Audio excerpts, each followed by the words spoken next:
Wake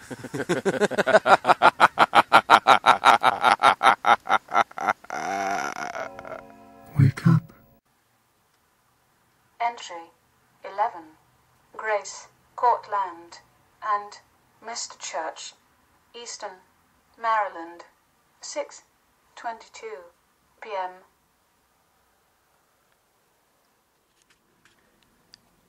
Mr. Church sat in the interrogation room and waited. There was a discreet tap on the door, and a woman entered. She was medium height, slender, and had looks that Church had once referred to as disturbingly pretty. She wore a tailored gray suit and skirt, low-heeled pumps, and coral blouse.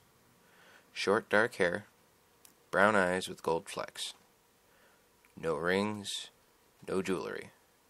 She looked like a Hollywood accountant or an executive at one of the snootier ad agencies. "You saw?" Church asked. She closed the door and glanced at the laptop Church had on the table before him, the screen lowered to hide its contents. "Yes, and I'm not happy with losing the walker." Her voice was low and throaty with a London accent. "I know we have other subjects, but..."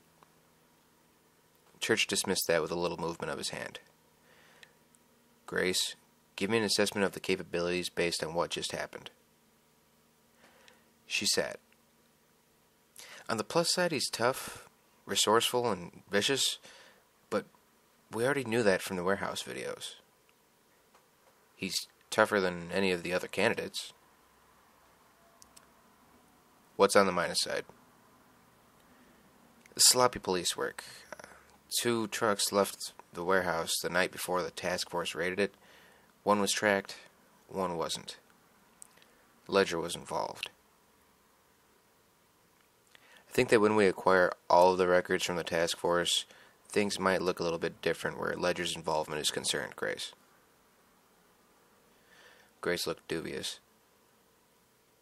"What else is in the minus column?" Church asked. "I don't think he's emotionally stable." "Have you read his psych profile?" "Yes." "Then you already knew that." She pursed her lips. "He's no yes man. He'd be hard to control." "As a team player? Sure. But what if he was a team leader?" Grace snorted.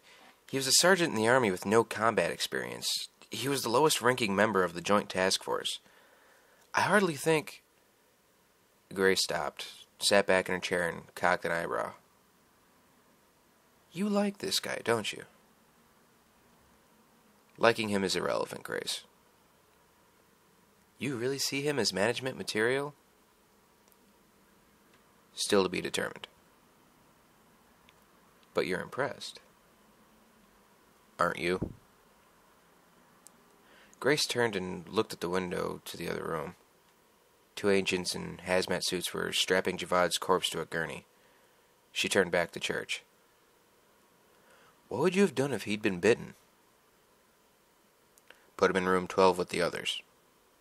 "Just like that?" "Just like that."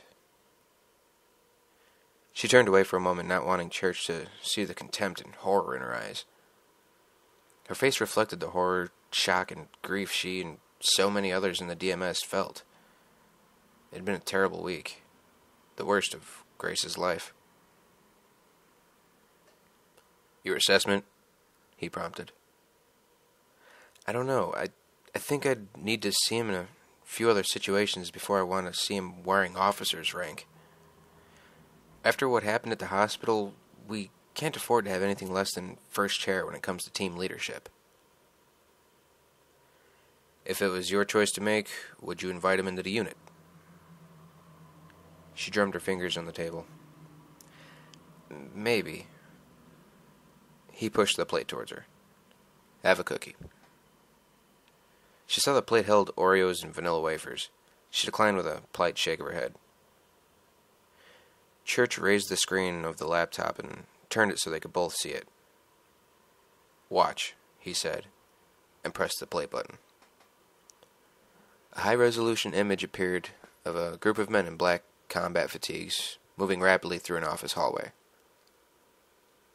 "The warehouse?" she asked. "I've seen this already." "You haven't seen this part."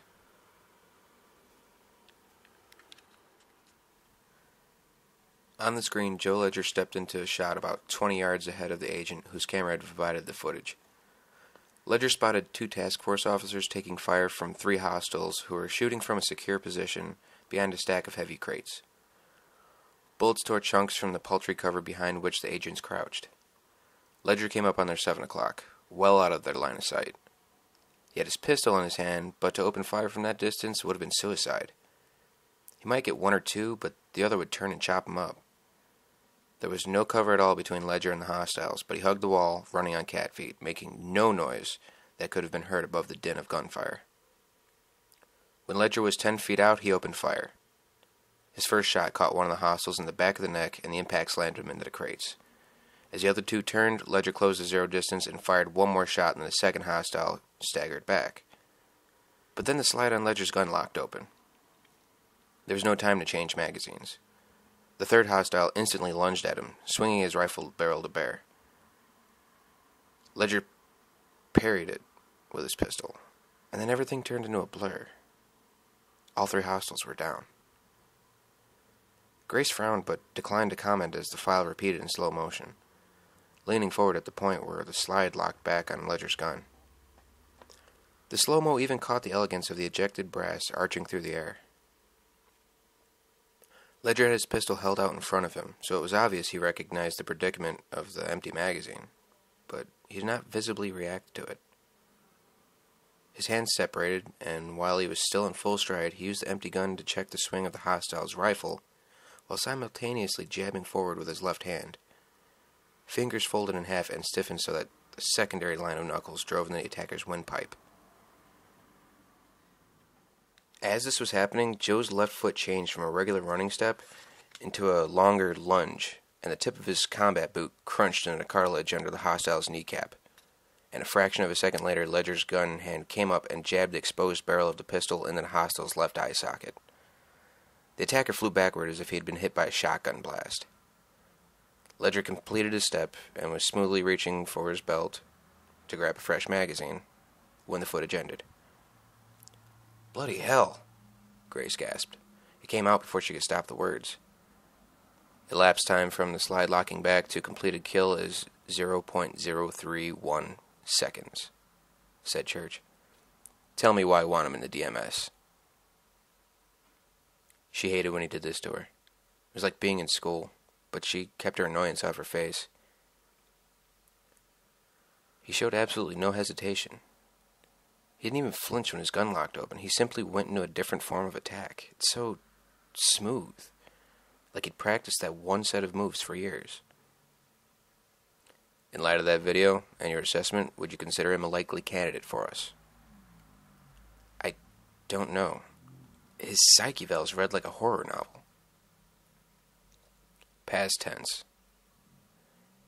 His dissociative behavior was directly related to a specific traumatic event that happened when he was a teenager. His service record since doesn't show an unstable personality. She shook her head. The trauma happened during a crucial phase of his life. It informed the rest of his development. It's why he began studying martial arts. It's why he joined the army, and it's why he became a police officer. He keeps looking for ways to channel his rage. It seems to me that he's found a way to channel his rage. Very useful ways, Grace.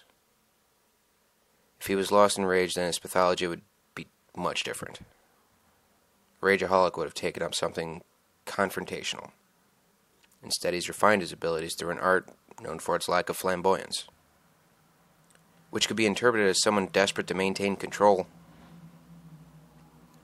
That's one view. Another is that he's found control, and it saved him. Grace drummed her fingers on the table. I still don't like those old psych evaluations. I think there's a ticking time bomb there. You should read your own, Grace. The recent ones, Church said mildly, and then shot him a withering look. Tell me, Grace, if he'd been with Bravo or Charlie teams at St. Michael's, do you think things would have gone differently? Grace's jaw tightened.